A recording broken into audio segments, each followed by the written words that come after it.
zemra së muret, thot njësoj si trupi. Dhe ky krahasim subhanallahu është shumë më rëndësi tek njerëzit. Sepse sikur njerëzit të kujdeseshin për shpirtin, për zemrën e tyre, ashtu sikur se kujdesen për trupin e tyre, për mirëqenjen e trupit të tyre, vallahi gjendja e tyre do të ishte shumë më e mirë. Mirë po, çka problemi? Problemi jo se ata kujdesen për aspektin fizik dhe neglizhojnë komplet aspektin shpirtëror. Ibn Kaimi po thotë e njëjta është, vini re, nuk jeti vetëm fiziku, ti ke edhe një zemër, ke një shpirt. Andaj thotë, zemra, dije thotë se zemra smuret njësoj si kurse trupi, e njëjta. Si smuret trupi, që ashtu thotë smuret edhe zemra, s'ka dallim. Njësoj. Pastaj thotë, çka është shërimi i zemrës? Nëse trupi shërohet me ilaçe, me medikamente. Shërimi i zemrës, çka thot? Shërimi i zemrës është taubja, pendimi tek Allah subhanahu wa taala dhe elhimje, ruajtja e saj prej mëkateve dhe gjërave të uryera, apo dieta e zemrës. Me thonë, nëse trupi shërohet me ilaçe dhe me dietë, do të thonë me largimin prej disa ushqimeve që dëmtojnë apo që ngadalsojnë shërimin, edhe zemra e ka të njëjtën gjë. Edhe zemra shërohet me pendim, ilaçi i zemrës është pendimi, dhe ajo që ndihmon këtë është ruajtja e saj prej mëkateve dhe prej gjërave të tepërta. Pastaj thot dhe zemra përlyhet sikurse pasqyra. Si është pasqyra, duke i rap pluhuri ajo kjo, përlyhet, nuk është tek thjellët, nuk i reflekton gjërat ashtu sikurse janë në realitet. Edhe zemrës thot i ndodh kjo gjë. E si pastrohet, me çka pastrohet zemra, me çka i largohet ai llom? Thot i largohet me dhikr, me përmendje të Allahut subhanahu wa taala. Dhe thot zemra zhveshet,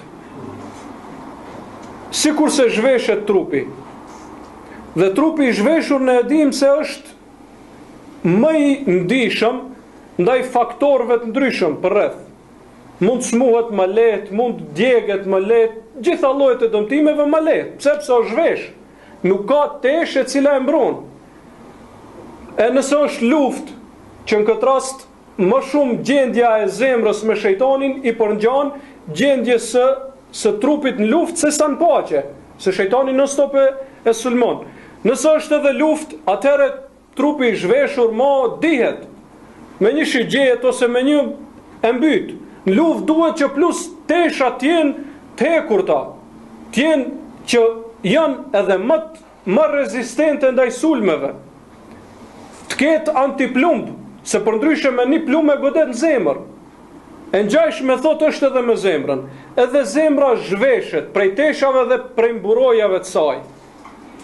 Dhe veshja e saj, me çka duhet ta veshim zemrën që të mbrohet prej sulmeve të shejtanit? Thot është devotshmëria. Devotshmëria e vesh zemrën. Përndryshe shejtani e bën masakrat zemër. Do me thonë sulmon rond dhe godet me goditje vdekje prurse. Pastaj thot dhe zemra uritet dhe etet, njësoj sikur se trupi. Mirë po thot ushqimi dhe pija e zemrës janë disa gjëra që nuk janë ngjashme me trupin. Trupi o fizik, dihet, uji, ajo, kjo, lëngjet të ndryshme janë pije. Dhe ushqimet të ndryshme janë ushqim për trupin, në mënyrë që t'i kthehet fuqia. Mirë po tek zemra nuk është ashtu. Thot ushqimi dhe pija e zemrës janë këto gjëra. Njohja Allahut subhanahu wa taala. Dihet se gjëja e parë që ushqen zemrën është njohja. Pa njohje të Allahut, pa dituri për Allahun dhe për fenë e tij, nuk ka mundësi që zemra të mbrohet. E dyta është dashuria ndaj Allahut subhanahu wa taala. E treta është el-inabe, të kthehesh tek Allahu. Të kthehesh tek Allahu. Për dallim nga tobja ti lësh mëkatet. El-inabe o diçka plus. Përveç se i ke lënë mëkatet, tash kthehesh ka Allahu me veprimin e veprave. Dhe duke munduar sa më shumë që ti afrohesh Allahut subhanahu wa taala.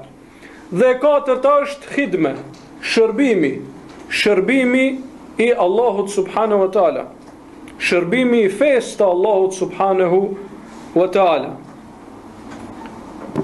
Këto gjëra thot e mbrojnë zemrën ashtu sikur se mbrohet dhe ushqehet trupi.